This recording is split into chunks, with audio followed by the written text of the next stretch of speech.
Bonsoir, frères et sœurs en Christ, que notre Dieu vous bénisse et vous accorde sa paix et sa joie en abondance.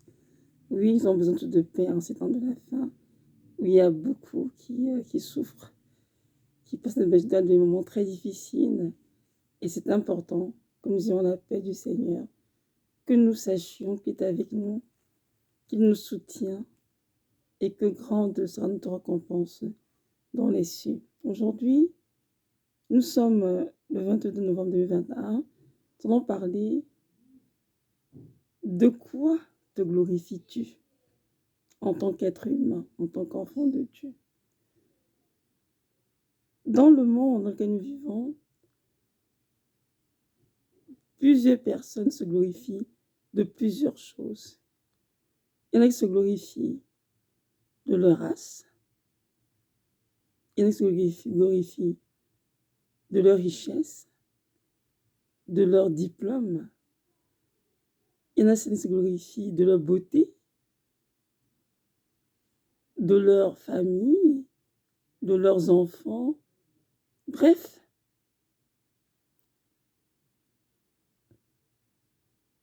On se glorifie de plusieurs choses.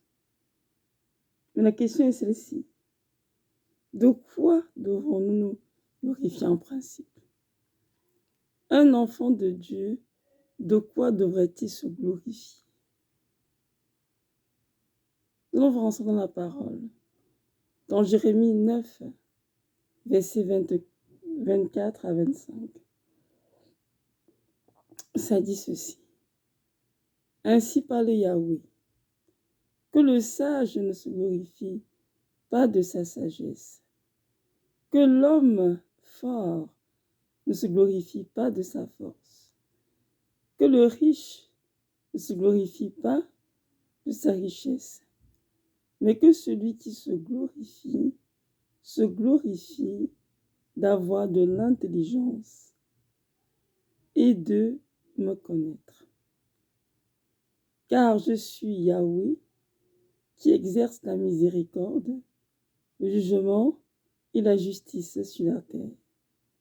Car c'est en ces choses que je prends plaisir, dit l'Éternel. Amen. Donc ici, on a un petit passage très court dans lequel notre Dieu lui parle et nous demande en tant qu'enfant de Dieu de nous glorifier de nos richesses, de notre sagesse, de notre force, ni de nos diplômes, ni de notre carrière prestigieuse, ni de notre beauté ou de nos acquis, non. Nous devons nous glorifier d'avoir de l'intelligence et de connaître Dieu. Ceci veut dire ceci, enfant de Dieu. Ne pas soit ton temps concentré à, comment dirais-je, à acquérir dans ce monde la gloire, le pouvoir, les richesses matérielles, financières, outre de choses. Mais concentre-toi à chercher Dieu qui t'a créé, à avoir une bonne relation avec lui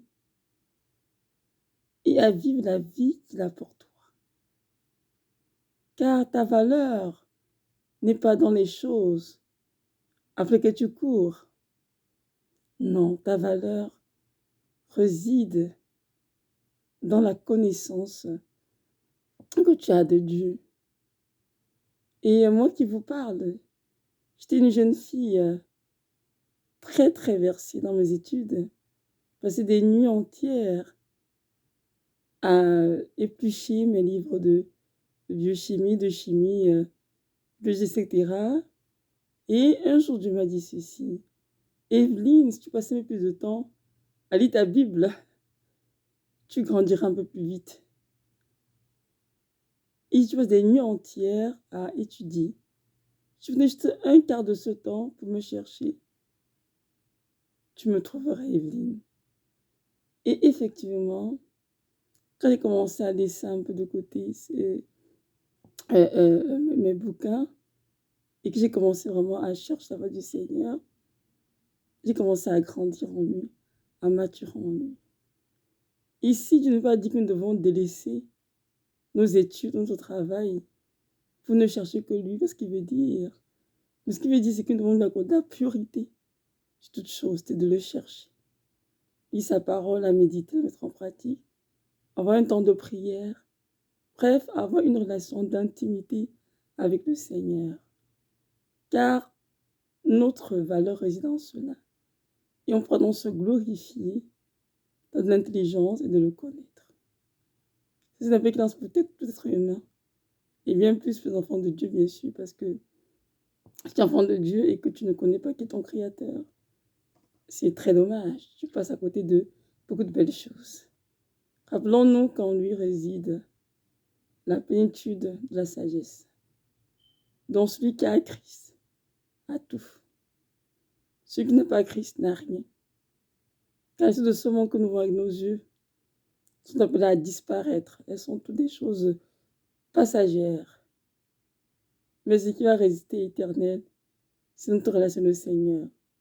Donc c'est important vraiment d'y consacrer beaucoup de temps afin d'être fondé, enraciné, inébranlable dans la foi que nous professons. Que notre Dieu nous donne la grâce de nous réveiller et de mettre nos pendules à l'heure, d'arrêter de mettre notre gloire dans des choses terrestres qui sont prêtes à disparaître, mais de notre gloire dans les choses célestes qui sont éternelles. Il y a beaucoup d'enfants de Dieu, surtout les Africains qui ont immigré, qui sont très portés vers le devant de soi, vers les richesses, la question des richesses de tout genre. Et c'est comme une course, en fait. Ils en parlent tout le temps. Mais nous devons nous démarquer de ces personnes parce que nous devons savoir que toutes ces choses n'ont que futilité. Ce qui compte, c'est que nous sommes vraiment enfants de Dieu et que nous obéissions à notre Seigneur de Nazareth, une façon sa volonté, et que nous puissions être armés pour la pensée de l'éternité. Amen. Que notre Dieu vous bénisse et vous donne un esprit de sagesse et de révélation en ce qui concerne sa connaissance, afin que vous puissiez comprendre la grandeur, la profondeur, la largeur et l'auteur de son amour pour vous. Et que vous puissiez courir, pas pour courir, mais courir de manière à remporter le prix de la vocation céleste que vous êtes adressé en Christ. Et ce prix, c'est quoi? C'est d'entrer au paradis. Sur cette terre, tout n'est que vanité. Les études, le travail, les maisons, les voitures, la gloire, le pouvoir, toutes de richesses. Elles sont toutes vanité. Mais Christ et sa parole demeurent éternellement. Donc voilà, soyez richement bénis. Shalom.